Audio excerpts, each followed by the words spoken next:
ચોથા નંબરનો જે રાજકુમાર હતો એનો પ્રશ્ન પણ આ મહાત્માજીએ રાજાને પૂછે. બોલે શું કે એક મોટું તળાવ હતું.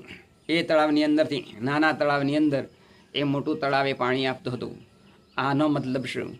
ત્યારે આ રાજા સાહેબે જવાબ આપ્યો કે જે મહાન માણસો હોય એ પોતાના જીવનની અંદર અઢળક પૈસો હોય એટલે એ બીજાને દાન આપે, વહેંચે, ધર્મશાળાઓ બાંધે, કૂવા અને વાવ ખોદાવે, આમ હોસ્પિટલો ખોલાવે.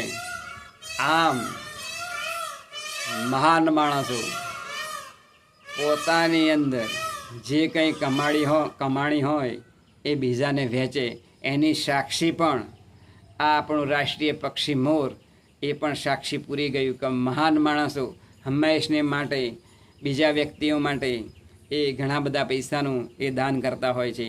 એટલે પેલા ઋષિમુનિ પણ